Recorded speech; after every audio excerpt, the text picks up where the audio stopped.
Yun, so magandang hapon mga ka-food trip. Samahan nyo ako mag-food trip dito sa may Proven. Tara mga food trip, samahan nyo ako. So ito na nga pala si Proven mga ka-food trip. Tropa natin yan. Nakita natin sa may kanto. Pauwi na tayo. Siyempre hinto muna tayo dyan para kumain ng isaw, calamares, atay. Napakasarap dyan mga ka-food trip. May baso na, may suka pa, may kasama pa yung pipino mga ka-food trip. Tingnan nyo naman, tamang food trip lang tayo dyan. Tamang kain lang sa Gedli. Mga food trip dito nyo lang yan matatagpuan sa may 7-Eleven ng crossing ng Bukawi. Mga ka-food trip. And si ate, nahihirapan mong kumuha ng baso. Kaya sabi ko, te, ako na te. Para di ka na mahirapan. Siyempre, kahit konti, gentleman naman dyan, mga ka-food trip. Inabot ko yung baso. Siyempre, nahihirapan din ako. Gumulong pa nga yan. O kala ko malalaglag pa. Siyempre, patuloy ulit tayo sa pagkain dyan mga ka-food trip. Tignan mo naman, gutom na gutom tayo dyan.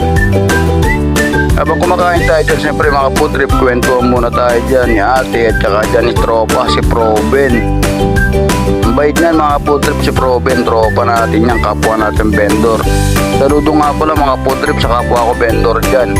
Umulan, umaraw, naghahanap buhay pa rin tayo para sa pamilya natin mga ka-food trip. Lalo na sa mga anak natin, iniisip natin yan lagi. Pambaon nila sa eskwelahan, mga ka-food trip, pambayad ng mga tuition nila. Siyempre, kailangan natin yan.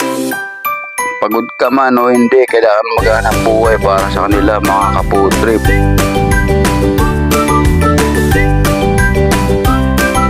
Yan, tamang food trip lang tayo dyan mga ka-food trip. Tingnan mo naman, sarap na sarap tayo. Nakakamagkano na tayo dyan, nakakaisanda na tayo. Food trip lang tayo, food trip. Masarap nga pala yung timpla ng atay nila dyan, tsaka yung calamares.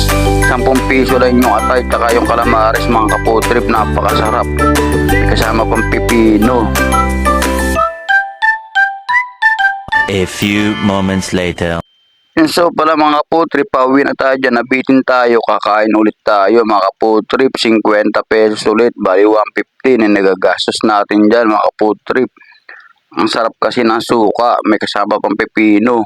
Tingnan mo naman mga food trip, napakaraming bumibili sa kanya, dinadagsayan tuwing hapon mga food trip.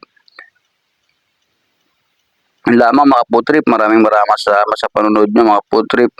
Huwag sanang kakalimutan, follow, like, comment, and share mga ka-food trip para updated kayo lagi sa mga video natin mga ka-food trip. Comment nyo nga mga food trip, saan kayo pumufood trip. Yun lamang po, maraming salamat sa panonood.